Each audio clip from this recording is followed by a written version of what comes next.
back to my channel. I apologize for the nasally sounds. I am still sick. Hopefully by the time this video goes up on Saturday, I will be better, but as of today, the day I'm filming, Tuesday, I've been sick for a week, and I'm done. I have whined. I don't like being sick more times in the last week than I care to admit. I hate being sick, not just because I don't feel good, but because I whine, and I irritate myself when I whine. So, anytime I want to be done. We're back with our next character breakdown video, and this one is for my first teen wolf character, Effie. You'll notice with Heidi and Effie and a couple other fandoms that I say my first character, and that's because the fandom has more than one. Effie, her full name is Marcelina Effie Stilinski, and she is part of the Teen Wolf fandom. For those that don't know Teen Wolf, it is a TV show on MTV based off of the 1980s movie starring Michael J. Fox. I don't know much about the movie. I know, actually, my knowledge of it is it stars Michael J. Fox. The TV show, I know really well. And it is about a teenage boy who is bitten by a rogue alpha werewolf. Well, not really a rogue, it's a feral alpha werewolf. While in the woods with his best friend one night. And the TV show follows him dealing with now being a werewolf, learning his powers, fighting different enemies, building packs falling apart, all that jazz that goes with it. Effie is the twin sister of the main character's best friend, Stiles Stilinski. Now, Effie and Stiles both have challenging first names, that's why she goes by her middle name and he goes by Stiles. I don't know how to pronounce his first name, so I'm just going to put it here. If you can pronounce it, more power to you. I wanted to give her a name, you know, kind of difficult-ish like his, but in retrospect, Marcelina is a cakewalk next to whatever that is. Much like my other sibling characters, she was created to be a touchstone for Stiles, for when things get so hard he can't go to his best friend, he can't go to his dad, he has her there to help him. Creating Effie was a process because I'd never created a twin before. I have more twin characters now, but she was my first. So it came down to two questions. Did I want her to be an exact copy of Stiles, or did I want her to be his polar opposite as some twins are? And with Effie, because it's never easy, she decided to be a perfect combination of both. She can be exactly like her brother, but at the same time, she can be his exact polar opposite, which is what he needs from time to time. Anyone who's watched Teen Wolf, or read about Teen Wolf, fanfics, whatever, you will have come across the term Steric. Steric is the pairing name for Stiles and the show's resident bad boy, Derek Hale. I am an avid Steric shipper. I was an avid Steric shipper when I started writing Effie. I am an avid Steric shipper still. I love that pairing to death. It is adorable. Effie was supposed to be the cheerleader for them. She was supposed to be the one who helped them spend time together and covered for them while the relationship built. That's not how it went.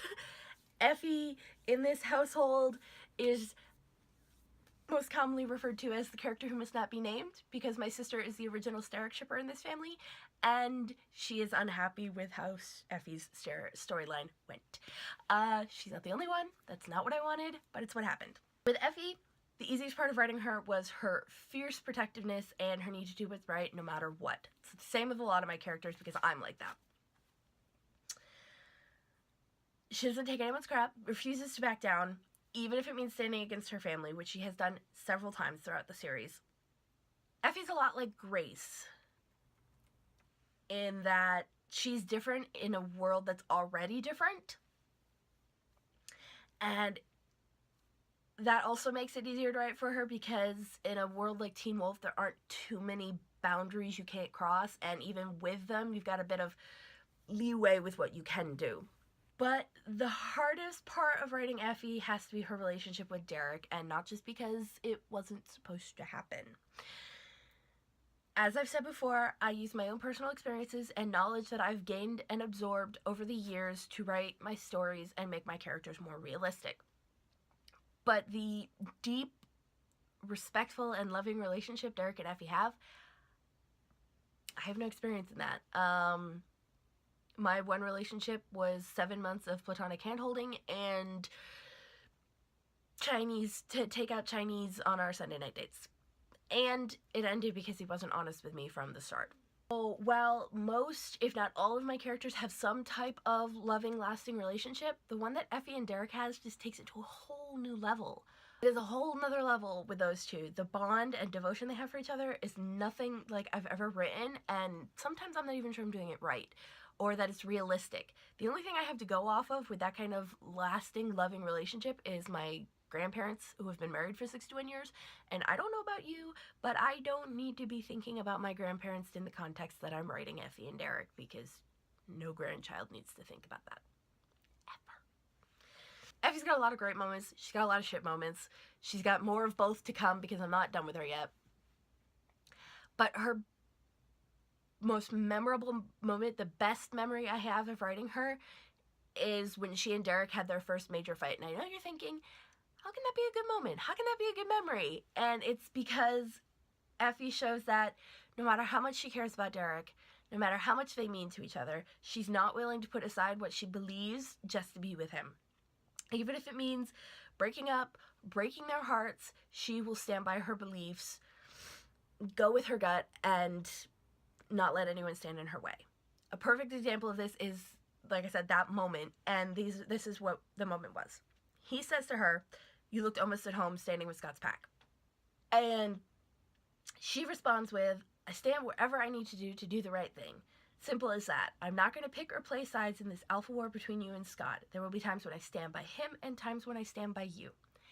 It was that simple. She laid down the line for him, letting him know where she stands, and it was just such a strong moment for their relationship, for her as a character, that I'm so incredibly proud of it, and it was just perfect. Worst moments, though, when it comes to writing, some of the worst moments are deaths. I said it before, I'll say it again, I hate deaths. I will avoid them as much as humanly possible. But when they tie into the plot and they're not, turns out the characters aren't actually dead, it makes it a little easier to write. Hello, Supernatural. We'll get to that fandom eventually. No, so with Effie, she's no different. There have been times when she's thought her brother's dead, her father's dead, Scott, members of the pack, Derek, it's happened to her all the time. But the worst ones to write for her so far are Derek. And thankfully it's only happened twice. In the run of the show, it has only happened twice, which I'm very thankful for. First was in season 3, which, as bad as this is going to sound, wasn't too bad because they weren't fully mated as a shifter pairing. It gives you a little hint as to what Effie goes through eventually, but it's all posted already, so that's the only reason I'm sharing. But at the end of season 4, the raw, unadulterated pain I had to write to show what she was going through, I made myself cry. I was shaking by the time I was done with the scene. It was ridiculous. And given that that moment had been building nearly the entire season, and Effie had been having little breakdowns throughout the whole season, I had to take all those moments, all of that emotion, and put it into one paragraph, and it was heart-shattering, and it was not easy, but I feel anytime I've made myself cry, it means I've done justice to the scene. I've gotten across just what the characters are feeling and how hard it is for them. So while it's hard to write, and sometimes it's nearly impossible to write, there have been times when I've had to step away and be like, okay, you can't work on this right now, it's too much. It is all worth it in the end, because I have gotten across what I want. When I started working on Effie, like all my other characters, I wanted a twist on how things were going.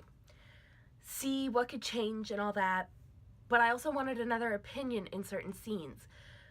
Scenes where I was getting annoyed with what the writers were doing, and when it was clear that there was a better, safer path for the characters that they were so obviously ignoring, Effie was meant to be that. She was that different way of doing things. She was that other voice in the room. But what she's become is almost a second main character in her own right. Her own twists and turns have melded so seamlessly with the main storyline of the show that it's just that I have a hard time remembering sometimes that she's mine. That she wasn't always there. It's very difficult occasionally for me to remember, this is your character, you can do what you want with her, you don't have to, you know, follow some parameters already laid out for you, run free. And it's a very strange feeling to have to remind myself of that. I've never, even with how in-depth Heidi is or Grace is or any of my other characters, I've never had to remind myself, hey, they're yours. But I consider that a good thing in a way, because if she's blended that easily into the show, it means I'm doing something right. End goals for Effie. Simple. Make sure she lasts until the end of the show. I've got a handful more episodes in season 5, and then all of season 6. Both parts. And so far, aside from her opening her mouth occasionally like her brother does, she's doing pretty well in the living part. She hasn't actually had too many near-death experiences.